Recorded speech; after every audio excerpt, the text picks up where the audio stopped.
అడవుల్లో ఓ నిశ్శబ్ద యుద్ధం సాగుతోంది. ఇది తుపాకులతో సాగిన యుద్ధం కాదు, భావజాలాల మధ్య జరిగిన ఓ శతాబ్దపు సంగ్రామం. ఒకవైపు ప్రభుత్వ వ్యవస్థలు, మరోవైపు మారుమూల గ్రామాల్లోంచి వస్తున్న ఎదురుగొంతు. మావోయిజం రూపంలో ఏళ్ల తరబడి సాగిన ఈ తిరుగుబాటు ఇప్పుడు చివరి శ్వాసలే వదులుతోందా? మావోయిజం ప్రజల ఆశల కోసం పోరాడిందా, లేక మరొక రక్తపాత కథనమా? ఈ రోజు మనం చూస్తున్న ఘటనలు ఒక చరిత్ర ముగుస్తుంది అనడానికి సంకేతమా? ఇటీవల ఛత్తీస్గఢ్లో జరిగిన ఓ భారీ ఆపరేషన్ దేశవ్యాప్తంగా చర్చనీయాంశమైంది.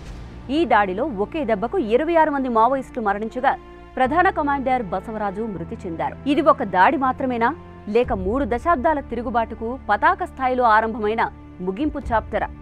ఈ ఘటనతో మావోయిస్టుల గడ్డగా పేరున్న బస్తర్ ప్రాంతంలో ఓ కొత్త అధ్యాయం మొదలైంది. ఇది కేవలం ఓ విజయం కాదు, వీరు నిర్మించిన భద్రతా వలయం కూలిపోయిందని చెప్పే సంకేతం కూడా. మన దేశంలో మావోయిస్టుల చరిత్ర నక్సల్బరీ నుంచి మొదలైంది. 1967లో పశ్చిమ బెంగాల్లో మొదలైన ఈ ఉద్యమం రెడ్ కారిడార్ అనే పేరుతో తూర్పు, మధ్య భారతదేశాన్ని బలంగా ప్రభావితం చేసింది. ఒక కాలంలో ఇది దేశంలోని 3 అంతుల జిల్లాలకు విస్తరించింది. మాజీ ప్రధానమంత్రి మన్మోహన్ సింగ్ ఈ ఉద్యమాన్ని భారతదేశ భద్రతకు అతిపెద్ద ముప్పుగా అభివర్ణించారు. 2000 సంవత్సరం నాటి నుంచి ఇప్పటి వరకు 12,000 మందికి పైగా ఈ హింసాత్మక పోరాటంలో ప్రాణాలు కోల్పోయారు. ఇవాళ మావోయిస్టులు చెబుతున్నారు, మేము గ్రామీణ పేదల కోసం పోరాడుతున్నామని, ఆదివాసీల హక్కుల కోసం పోరాడుతున్నామంటున్నారు. కానీ వాస్తవంగా ఈ పోరాటం ఎవరి కోసం, ఎంతవరకు సార్థకం? 2004లో సిపిఐ మావోయిస్టు పార్టీ స్థాపనతో ఈ ఉద్యమం మరింత కఠినంగా మారింది. దీని వెనుక ఉన్న సిద్ధాంతం మావో జెదాంగ్ ఆలోచనల ఆధారంగా పల్లెలో ప్రజల్ని ఏకతాటిపైకి తీసుకుని నగరాల్ని చుట్టుముట్టడం. కానీ ఈ వ్యూహం కాలానికి అనుగుణంగా ఉందా? అయితే మావోయిస్టులకు నేటి యువతలో మద్దతు లేదు, విద్యావంతుల్లో మావోయిజంపై ఆసక్తి లేదు.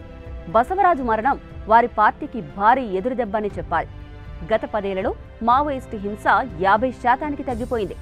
మరణాల సంఖ్య కూడా భారీగా పడిపోయింది. అయితే ఛత్తీస్గఢ్లో మాత్రం 2023లో మావోయిస్టు హింస గత ఏడాదితో పోలిస్తే పెరిగిందని చెప్పాలి. ఇది ప్రభుత్వ దళాలు మావోయిస్టు గడ్డలపై నేరుగా దాడులు జరపడం వల్ల తలెత్తిన ఫలితం.